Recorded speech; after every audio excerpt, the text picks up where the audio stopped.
Zyrella. So, but we're obviously spectating Jay Keurig on the Test Greymane, picks up the double Mummy start. There isn't too much better than this. I guess, what do you feel about staying on one with Tess? Interesting play. The reason he's staying is because he can get one extra gold with the Swabby on turn 3. They can still tier up without selling off a minion. I see. So he buys a Swabby, plays it, levels, has 3 minions on board, 2 Micro Mummies, and the Swabby. So pretty good tempo. And with a hero like Tess, you're not super concerned about trying to get to your spike turns because your spike turns are everyone else's spike turns. Yeah.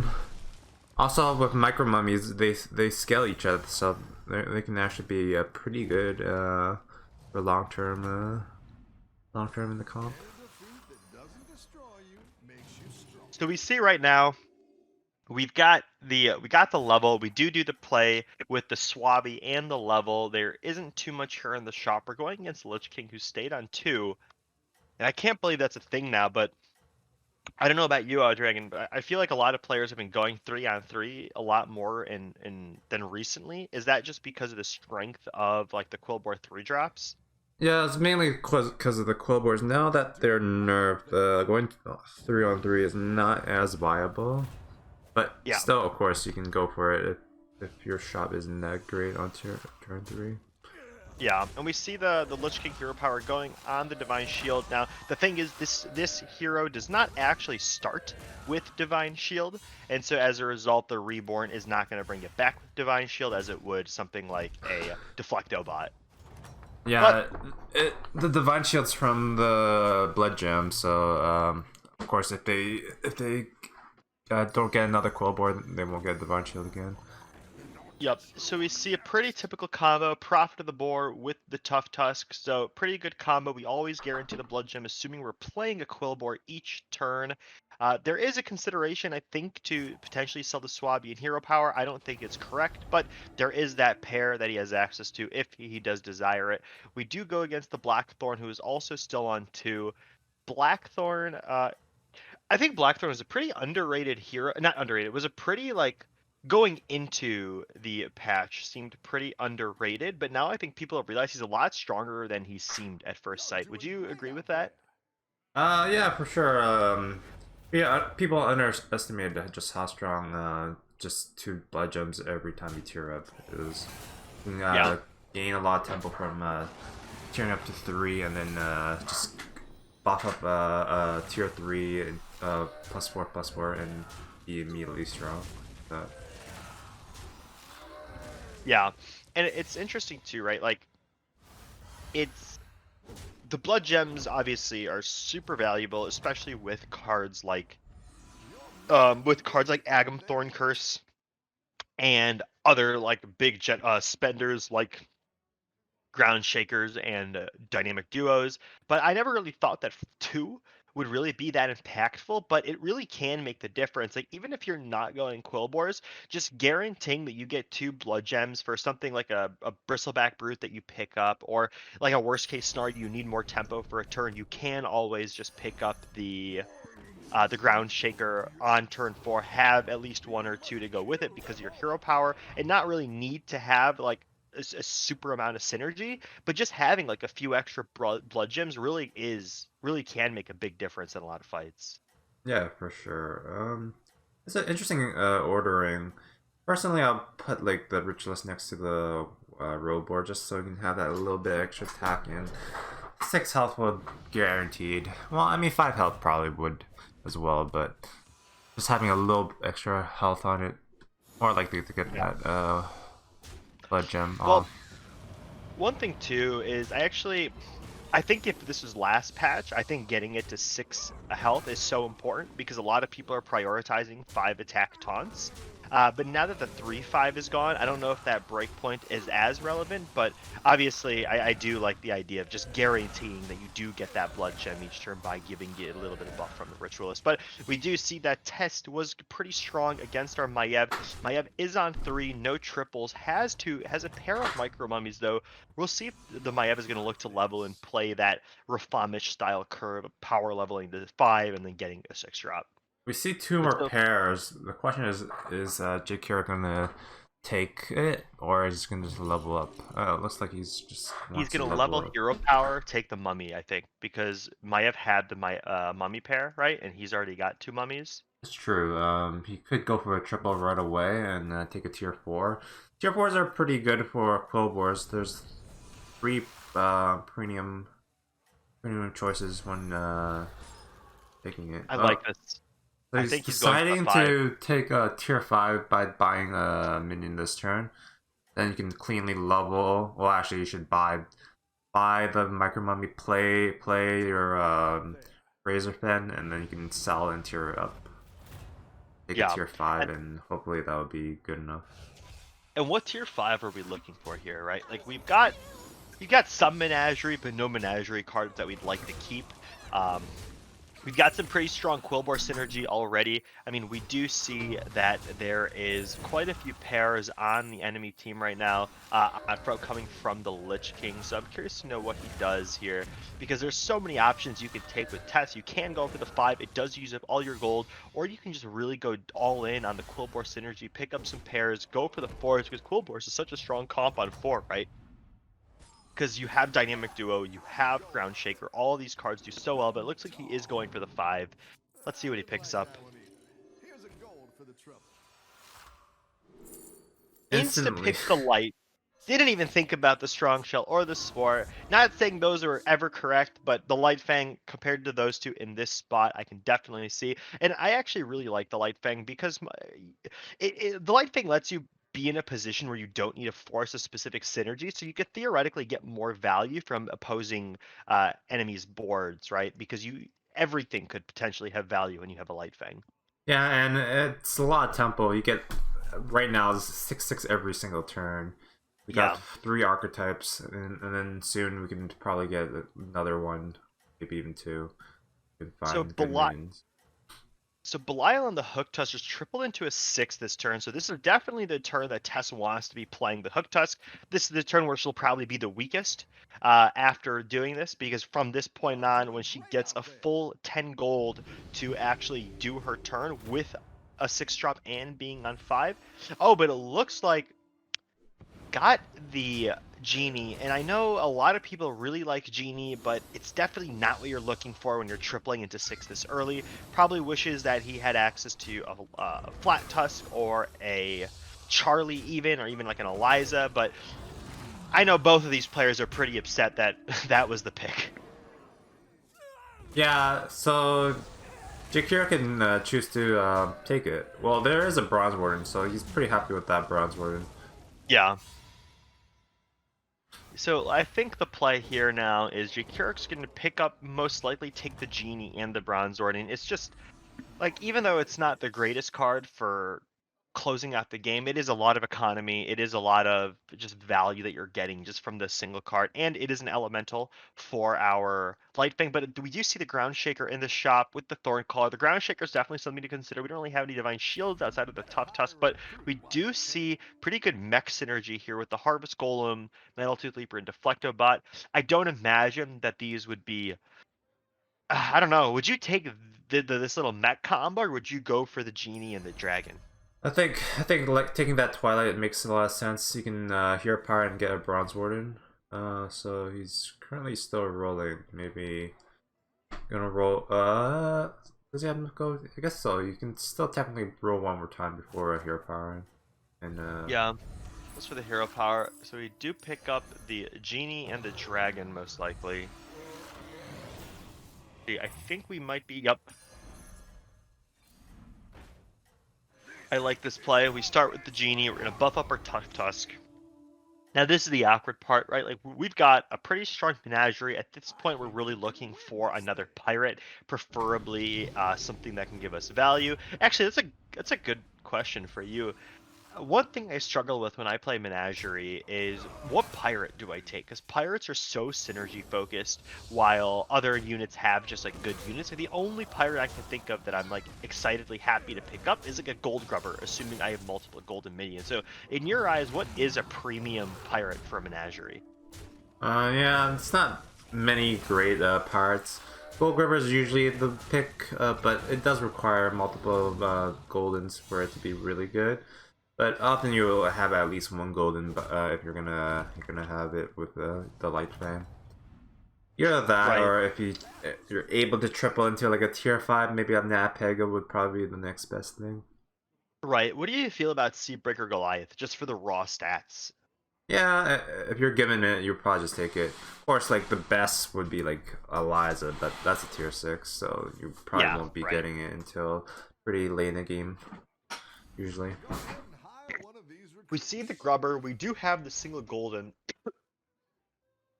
I think I would have considered the Grubber a little bit more, especially We only the have small tank. one golden, so it's not a lot of reason to replace our Swabby right now. It doesn't scale fast enough for it to be worth the gold. So we pick up the Geomancer. I wonder what we're doing with all of these blood gems. I don't know if he's taking this just for the set. Unless we're picking up this ground shaker, then I think this makes sense. And it looks like we are picking up this ground shaker. Yep, pick up the ground shaker, shake the ground really, really hard. I mean, he's going all in against the Millhouse. John for play. He does keep the single blood gem. I don't know. This is interesting. Would you have?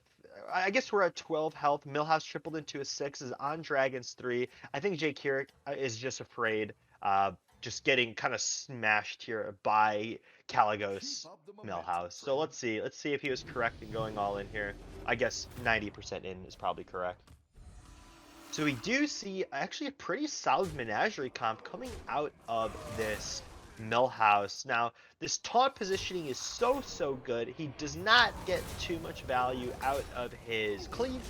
It does look like we were correct in going all in here, although I would need to look at the break points again just to see if the extra tap really made a difference, but I do believe it did.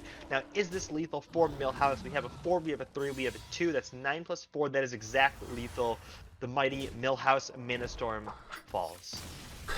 Yeah, I think he made a great call of taking ground shaker. He knew his house has tripled multiple times, or I guess one time. He had a really good board for turn 9. With that ground shaker, allows his mins to be able to kill off all his other mins, all his opponent's mins. Do we see that there's a Cyclone in the shop? And if we're going for a ground shaker comp, I have to think that the Cyclone has to be better. But oh, that's right, we do take his whole board. Let's see what our Murazan gives. Murazan gives us Murazan. This is so interesting. Do we greed the triple Murazan? We get the Faux Reaper. We do not greed the triple Murazan. Unlucky. But maybe we can take the... I have to think that we want this Cleave. We probably want this Light Fang. It's probably too late for Mithrax. No, I think Mithrax is probably can be in the comp. The question is he gonna sell his micro mummy for that full reaper here? I think it's correct. Um, just because the like after this turn, right? The micro. So he's double selling. What are we picking up here? Faux Reaper and what else are we buying? Dragon for the pair. So I'm not surprised he didn't pick up the Mithrax. I know you said you'd probably pick it up, but I guess where do you slot it, right? I feel like with this comp, but maybe actually I would have liked the Mithrax over the Micro Mummy in this case, just because it's just sapping buffs from our. But this is such a good board to steal if we can actually steal this.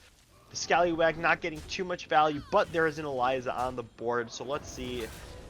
It does look like we are stronger than our Zyrella here. It depends where this goes. Takes the value trade. Definitely not what we wanted to see. If this Eliza is able to connect, it does die. This is looking pretty close to me right now. Looks like takes the standard trade. The bomb goes there, kills the Arcane Assistant. It does look like we are not dead. We did lose, but I feel as though this is pretty much exactly what Jay Carrick would have wanted here. We're at 5 health, little scary, but we do get double Amalgadon Eliza from our Zyrella here. So let's see how we play. This is super interesting because there's so many options here.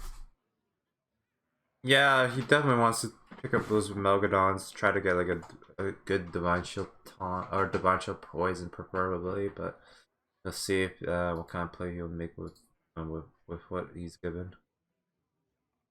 He's really thinking about it. This is such a tough turn, right? Like, You have so many options. There's a ground shaker. We have no gem generation though. We're pretty firmly in Menagerie. The Agam is there. We don't really have an engine for it. We do get the triple bronze. I actually, so we, I think we're looking for Bran here. We don't find it, but we could take the Hogger actually and get a, essentially just a bunch of gold back. But I guess we don't. I guess we go for the Tempest. I'm not sure if I would have done this. Yeah, I think the Hogger would have made a lot more sense because you can buy both Amalgadons and Eliza with that. Yeah, yeah, I think the Hogger was absolutely the correct play here, and I do think this is a bit of a misplay. Uh, I don't know. Do you think it was a misplay? Do you think you would have just taken the Hogger there? Oh yeah, I think Right? Hogger was like 3 gold, where Tavern Tip is at best 3 gold, but it's Yeah. no, it's not even that. It's Hogger is like 4 gold because you can sell itself. So yeah, it's Hogger gives you more gold from that. It does not look like it would have mattered here, though. Our Light Fang, I mean, our Hook Tusk, quite strong. It looks like we're taking this in a sixth place, potentially tying. We'll see though. But just so many stats coming out of the Hook Tusk. Has the Light Fang for I don't know how many turns at this point. Has a pretty impressive Menagerie comp considering it is only turn 11. So it does look like Belial is in a place to win this game. So we do get the tie, 4th and 5th. Jake Kirik and Ritos out. Shiny, Death Speaker, and Ralph still in. Why don't we go ahead and see what Shiny's doing? The Shiny is on the Zyrella, has this really cool Menagerie comp where there's not really a very clear, um, like a very clear, I don't even want to say direction, because obviously a direction is just play Battle Cries, buff up these Amalgadons. I guess it's Dragons with Eliza Yeah, is probably the best I way wouldn't to call say it a this. menagerie. It's definitely Yeah, a dragon comp right now. yeah, it's just Dragons with Eliza. I see Amalgadon, I see Eliza, and I look at the 3 cards on the right. I'm like, oh, nope, I was wrong. This is just Dragons with Eliza, which, honestly, I see this happen so often with Dragons with Eliza. I'm not sure why or how it always turns out this way, but this does happen fairly often, at least in my experience. We do have the Nadina in hand, although the Nadina positioning with the double Wind Fury Amalgadons is kind of awkward. I don't know. I would consider putting the Amalgadons in the back, the Divine Shield Dragon, the Bronze Warden in the front with the Nadina second or Mm, third. But he's looking to get value out of this Eliza. the thing is, you do want your Amalgadons pretty early on because you do have that Eliza. You can get that extra attack and health buff. So it does look like Rolf shook the ground really hard, and that is going to be detrimental to our game plan here. Let's see where this Yeah, goes. That was not the trade we wanted to see. It does look like we are going to be dead here. So we get... Oh, these are such bad hits for Shiny. And it does... Actually, yeah. are we dead? Are we dead? I don't think so. 5 plus 8 plus 7 is 19. No, we are not dead. We did get the kill on the Flat Tusks. So that was super important for this fight. Otherwise, I think we would have been dead in the water. But we did not. We are good to go. We survive another day. Hero Power, the Leaper, it is a battle cry. There is the Eliza pair with the Twilight Emissary. Let's see what we do here. I would probably look to start getting out of these Elizas, I think. I don't know if the stats are going to be super relevant. I mean, there isn't a good replacement, so right now Eliza is better than what we could potentially get.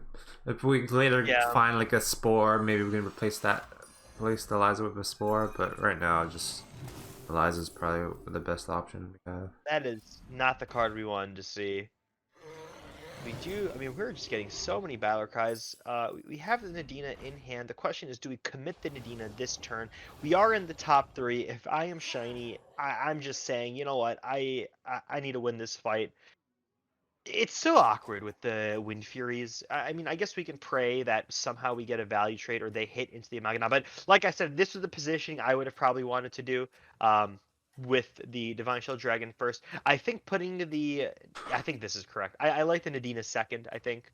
Um, we'll So, see how this goes, though. he wants the value from Eliza first with his positioning. Help his opponent hit the Divine just before Nadina attacks.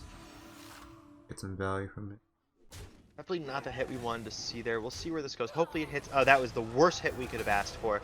But we do get the Redivine Shield on our Amalgadon.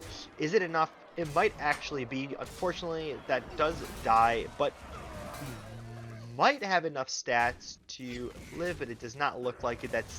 I think it's gonna be. I No, think no. I I think think we don't have. yeah, yeah. I Mm, think it's yeah. just yeah because It's this always just dies to the Sneeds. yeah. The Anything that comes Sneeds. out of it.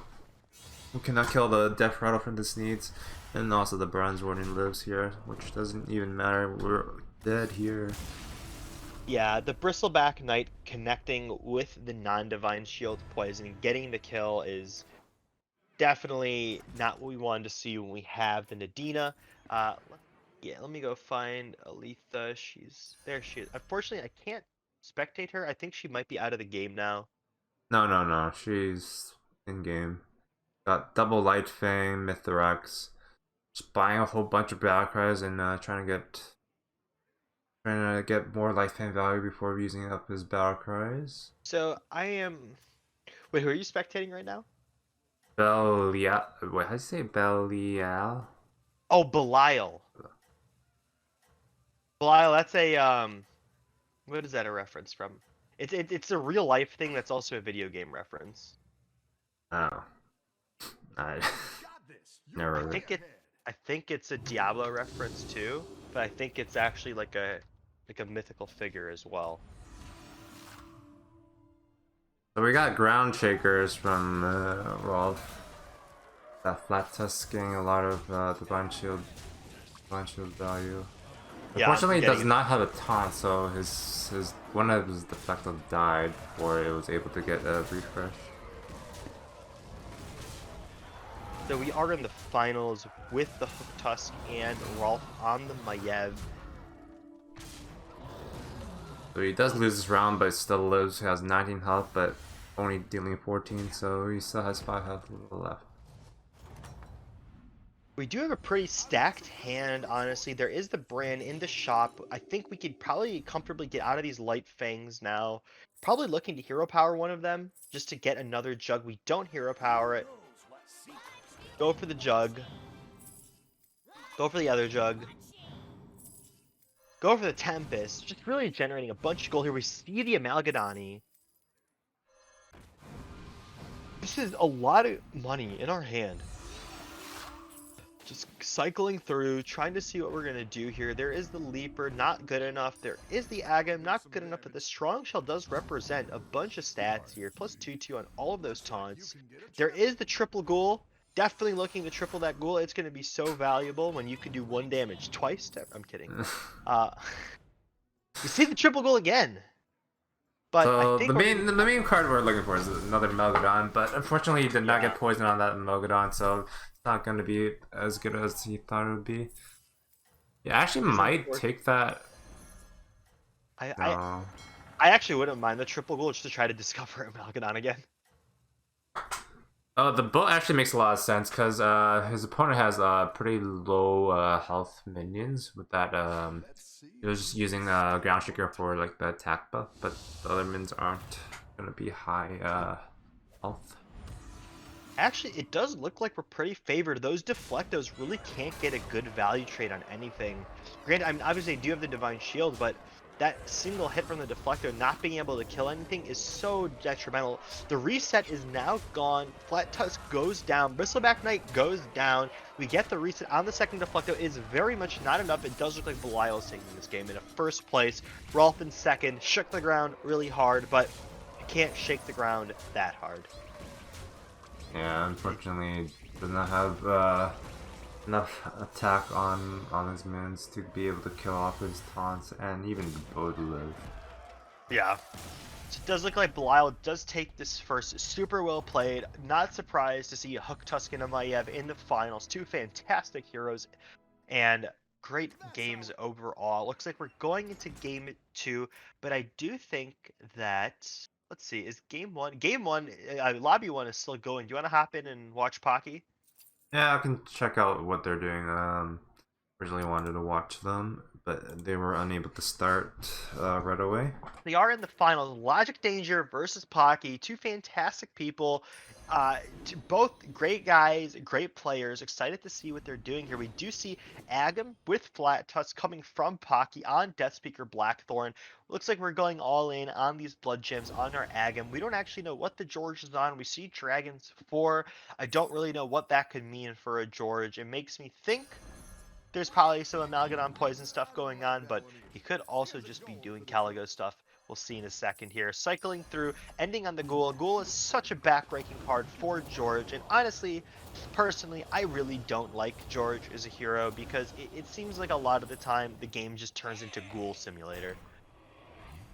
Um, yeah, sometimes you're really relying on the ghoul to be able to beat George in the late game, but that's the advantage of George. Just get a bunch of shields and hope that's good enough. Get a bunch of arm buffs, poison, stuff like that. It does look like we are much stronger at first glance. Looks like we are we are shaking the ground quite a bit. Those Dragon Enforcers got huge, but our cleave does come in, take out 3. I actually think this game might be over. We take the trade here. We've got 2 3 drops, so 6 plus 6 plus 5 plus 5 is 22. So we are at 1 health, although Logic was on a Ground Shaker comp. I don't imagine this will be close just due to the nature of Ground Shaker and the fact that he probably had to go all in here to even stand a chance, which means he probably doesn't have that many gems left over, which probably means that this round will be much quicker decided. I think he's thinking about picking up the selfless so that he gets cycled through with the jug. I don't even know if you really need to change anything here. I think you could probably just keep rolling, see if you can potentially find a cycle spot or find another ghoul to cycle through, but we can't find it. It looks like we're just gonna pretty chill. There is a ghoul over there. We might freeze it so we can cycle through this jug. I guess we'll see. I don't think it's gonna matter, but this is just good play regardless. Yeah, other card that we're looking for is like Baron. Baron would help our comp a fair bit because Unstable Ghoul would kill off the Selfless and give all the minions 4 divine shields and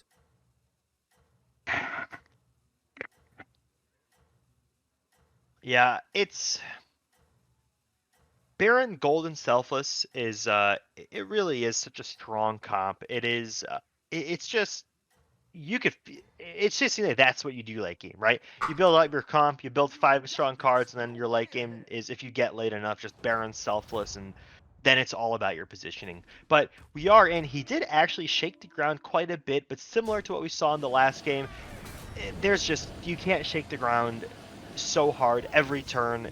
It just looks like this is going to be a blowout for Pocky. Logic Danger, although when you do play George, when you do play Ground Shaker, you're not necessarily looking for first place either. You're just looking to get a good placement, and second place is pretty good. yeah. George's weakness is Unstable Ghoul, so kind of expected that they don't usually get first, assuming that your opponent was able to find it.